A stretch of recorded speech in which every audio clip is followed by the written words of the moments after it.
Hi, I'm Beth with TB Properties Buys Land. The biggest question that we get is about these scam offer letters. I get this letter in the mail. Is it a scam? Is this a scam offer letter? Are they trying to scam me out of my property? How do I know if this is for real or if it's a scam?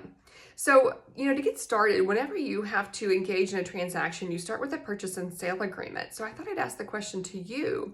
What exactly is in your purchase and sale agreement? So this is not legal advice, but when it comes to signing anything, you would think it'd be a good idea to read and fully understand all of the verbiage within that contract.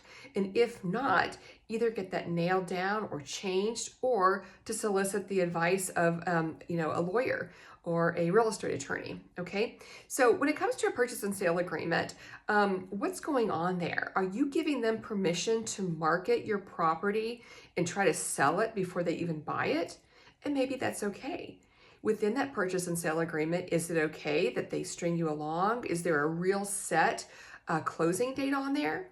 Or do they have your permission to market your property until they find a buyer, and only until they find a buyer are they willing to buy your property and then resell it?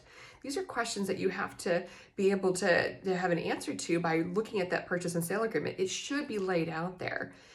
How easy is that to understand? And what are you allowing them to do? And I'm not saying any of this is bad, but if you're expecting to close on your property, to sell it and to get cash in 3 to 4 weeks, you could be sorely disappointed if that's not the case. So here at TB Properties Buys Land, we always close through a title company, and we state explicitly what is going on, within that purchase and sale agreement. We have the date of the contract. We have a date in which we're going to close on the property, in which we're going to buy it. And we state that we're buying it with cash.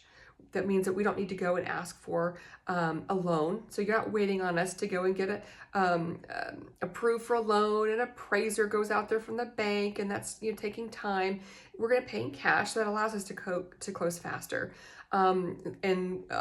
One county, they just told me a couple days ago that we're going to be able to close in 2 weeks. It only takes 2 weeks. In some places, it takes 3 to 4 weeks, sometimes 4 to 5. Okay, and that's just with the cash close. So it all depends on that. Now, within that purchase and sale agreement, it also says who's paying the closing costs. So you might want to pay close attention to that. There are buyer and seller escrow fees that you pay to the title company. Who's paying those? Are you paying your side of the closing costs, or are they offering to pay those? Who's paying for title insurance? Normally it's the seller, that'd be you. What about recording fees? Are there excise taxes? So here at TB Properties Buys Land, we're very explicit in our closing costs and what we call out, and we say that we, as the buyer, TB Properties Buys Land, we are paying for the buyer and the seller title fees, the escrow fees. We say that we are paying for your title insurance, not you. And we're also paying for, the recording fees and any excise taxes, okay? Now, we do say if you have a lien against your property that you'll pay that. That's kind of cover your butt type thing. So if you have a lien against it, or a loan, or you still owe money on your property, we're not going to pay for that, okay? But when it comes to, being worried about being scammed out of your property, again, not legal advice, but you have to understand that contract. If you're closing through a title company, it's a safer way to close because you've got a third party who is doing the paperwork, and also the buyer of the property has to pay title. So the title knows that there's money in that account. And title's the one who's transferring the deed of the property. So if both parties are doing their part, they're signing the paperwork, they are, they paid, the money's in the escrow account, it should be a safer transaction. But understand what's going on in that purchase and sale agreement. Ask questions.